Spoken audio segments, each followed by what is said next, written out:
Hello बच्चों, आज हम जो टॉपिक देखने जा रहे हैं उसका नाम है ट्रिग्नोमेट्रिक फंक्शन। तो ट्रिग्नोमेट्रिक फंक्शन क्या होता है? हम जितने फंक्शन हमने 10th क्लास में पढ़े थे ना फंक्शन, हमने क्या क्या फंक्शन पढ़े थे? Sine x, cos x, tan x, cot x, sec x, और हमने एक पढ़ा था कोसेक एक्स। उन सब की चर्चा हम आज ट्रिग्नोमेट्री में करने जा रहे हैं। तो सबसे पहले ट्रिग्नोमेट्री का आपको मीनिंग पता होना चाहिए।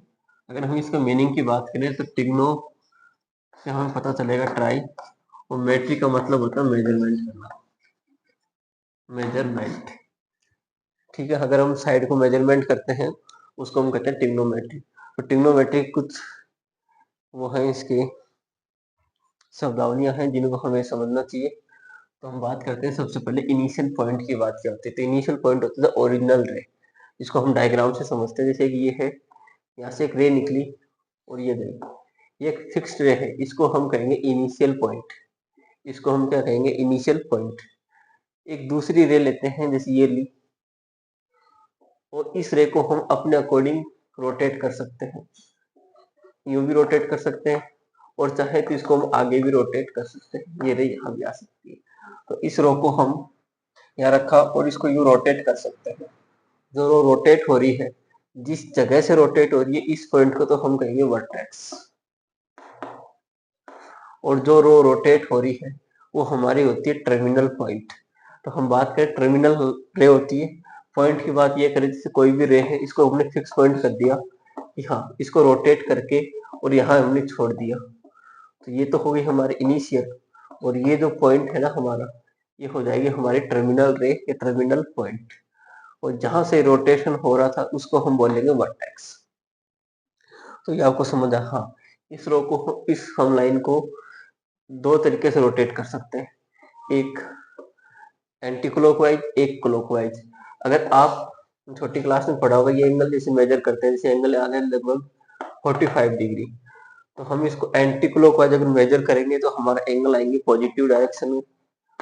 और आपने यही एंगल अगर इस रे को आप नीचे मेजर करोगे, एंड क्लॉकवाइज अगर मेजर करोगे, तो ये एंगल जैसे आ गया यहाँ पर -45 डिग्री, तो हम एंगल को लेंगे नेगेटिव डायरेक्शन में। ये आपको आना चाहिए। अगर क्लॉकवाइज रोटेशन हो रहा है तो नेगेटिव, और एंटी क्लॉकवाइज जा रहे हैं तो एंगल आएगा पॉजिटिव डायरेक्शन में। हम आगे कुछ बात करते हैं, जैसे आगे है point of angle, units of angle. Units of angle क्या होती है? हम एंगल को दो चीजों में मेजर कर सकते हैं, एक डिग्री के अंदर, एक रेडियन के अंदर। ये डिग्री का सिंबल है। अगर 1 डिग्री लिखा, 1 डिग्री का मतलब जैसे कि सर्किल है कि कितना रोटेशन कर रहा है, रोटेशन टोटल एंगल कितना होता है 360, तो एक रोटेशन में कितना टाइम लग रहा है 1/360, इसको हम कहते हैं डिग्री। इसकी कुछ सब यूनिट होती है कि 1 डिग्री इसने मेजर किया 60 मिनट, इस एक लाइन का मतलब है मिनट। और 1 मिनट में कितनी सेकंड होती है 60, डबल लाइन का मतलब क्या हो जाएगा सेकंड। आपको आया समझ? 1 मिनट में, 1 डिग्री में कितना मिनट चला 60 मिनट, और 1 मिनट में कितना सेकंड चला 60 सेकंड। इन लाइन का मतलब आना चाहिए। बाकी बात करते हैं रेडियन की। जैसे एक सर्किल है या हमने पॉइंट रखा, तो ये तो हमारी होगी रेडियस। जो एंगल बन रहा है वो है थीटा, और जो लेंथ आएगी वो कितनी आएगी एल।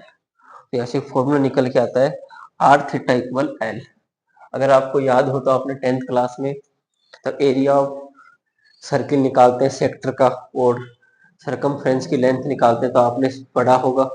वहीं से फॉर्मूला निकल के आता है। आप याद रखना, आर और थीटा को मल्टीप्लाई करते हैं तो हमारे पास ये लेंथ निकल के आ जाएगी, और 1 थीटा किसके बराबर होता है? 1 रेडियन के बराबर। अब हम इस चैप्टर को आगे बढ़ाते हैं, और डिग्री और रेडियन के बीच में क्या रिलेशन है वो देखेंगे, और कुछ क्वेश्चन देखेंगे।